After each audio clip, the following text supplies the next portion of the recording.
Thank you very much, Vanessa, and I'm really delighted to be here to participate and to present to you. And thank you again, Metro Vancouver, for the opportunity. So, let's come back to that in a minute. Just a brief summary of Zero Waste Scotland. As Vanessa said, we're a programme sponsored by government and organisation really to deliver on the Scottish Government's zero waste ambitions and other sort of policy leads, policy asks by them.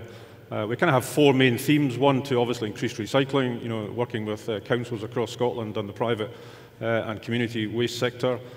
We work with all businesses in Scotland about trying to get them to recycle more and prevent waste in the first place, but we also combine that with energy and water efficiency support. We're looking at market development, trying to make sure that we make more use of the materials we're pulling out of the waste stream. And now we're looking very much about the circular economy. So what's that shift? What's driving that shift to zero waste in Scotland? Well, it's actually who's driving it. This is Richard Lockhead, our Environment Minister. He's been the Cabinet Secretary for Environment since 2007, and it's really the government in Scotland that's been driving this agenda since then around the zero waste idea, trying to increase recycling levels and look at the economic opportunities for Scotland. So he's really been driving that in terms of a strategy since 2007. He's also been keen to push through regulations. So we now have regulations which are all about trying to ensure that the resources that we're circulating through our economy are valuable and are worth protecting in our economy. And these are about ensuring that not just councils are obligated to recycle, but all businesses in Scotland are now obligated to recycle key materials, including food waste. And the Minister himself announced a few weeks ago that he's looking at a food waste reduction target for Scotland. So really trying to ensure that there's a real drive and a direction of travel that everybody can get behind. The real focus point for us was to create a kind of resource grid, as we call it. We have a power grid in Scotland, we have a water grid, which are all aligned to ensure that our economy and our domestic houses, etc., have the resources they need. So this is really about trying to ensure that not our waste, but our resources are aligned sufficiently to increase the prosperity of our country. So where does the circular economy come into that?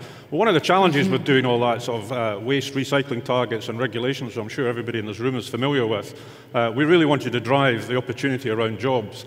But we, as Scotland, are still, although we're collecting a lot more waste for recycling, we are still exporting that 75% of the materials out with Scotland. So we're not really seeing the benefit in terms of employment opportunities. We're collecting more, but I think there's a kind of a number about, for every one job in collection, there's another 8 jobs further upstream in terms of the resale, remanufacturing, reprocessing of those materials. So we're kind of exporting jobs.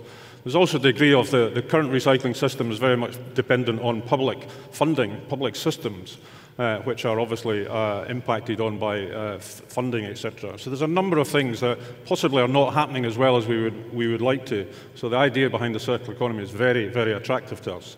And it's also about the numbers, because when we looked at waste management and recycling, we thought there was an impact, a potential impact on our economy of about 400 million equivalent Canadian dollars.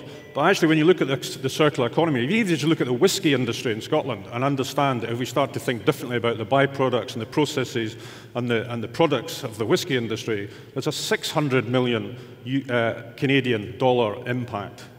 And if you start to think about other things in terms of fish production, beer production, remanufacturing, we're into the billions of equivalent Canadian dollars impact to our economy. So recycling is very good for our economy, but thinking about the circular economy is fantastically of a different magnitude if you really start to think about it. And it's about jobs. We estimate there's between 20,000 and 50,000 potential jobs, net jobs in Scotland by moving to a circular economy. And it's also good for the environment. We did a study early in the year, as if this is becoming too economic, we did a study early in the year to show that actually shifting Scotland to a more circular economy could reduce 11 million tonnes of CO2, which is over 20% of our current emissions. 1 minute. So it's very much focusing on reuse. It's really trying to look at the value and the proposition where we can actually make the most in terms of remanufacturing, repair, so not just reuse, but reuse and repair, thinking about what that means in our economy, working with businesses who are already making that transition, who are already beginning to look at different business models. How can we work with them? How can we support them to think about that? Thinking about procurement, thinking about the public procurement. How can we change procurement so they're buying performance, they're buying services rather than products, and really create a demand for new services and new systems in our country. It's all about new relationships. It's very key about this. Somebody talked about it before. It's really about looking around your supply chain. It's up, down. It's not just about your customer, your immediate customer. You have to be collaborative around this. You have to start thinking about all those different relationships. But also for me, being a waste management professional for the last 20-odd years, it's about new people. It's about new relationships to have with academics, with economists, with our economic regeneration enterprise agencies. It's about looking at designers, working with designers. There's a whole new conversation going on, and that's what's really, to some extent, exciting about it, but can be quite a challenge. This is just my own personal relationship I now have with this guy. This is Bert van Son, who runs a company called Mud Jeans. It's actually in Holland. But Bert leases his jeans, so I'm actually wearing his trousers. So great. This is a new relationship I'm having. So for a few pounds a month, I borrow his trousers, basically. And after a year, he'll ask me if I want to trade them in for a better pair or a newer pair, and he'll repair them for me if something goes wrong. So this is about the new types of relationships that the circular economy can bring. It is about a change in mindset, but all I really want is a good pair of jeans. Thank you. Thanks, Iain. That's great.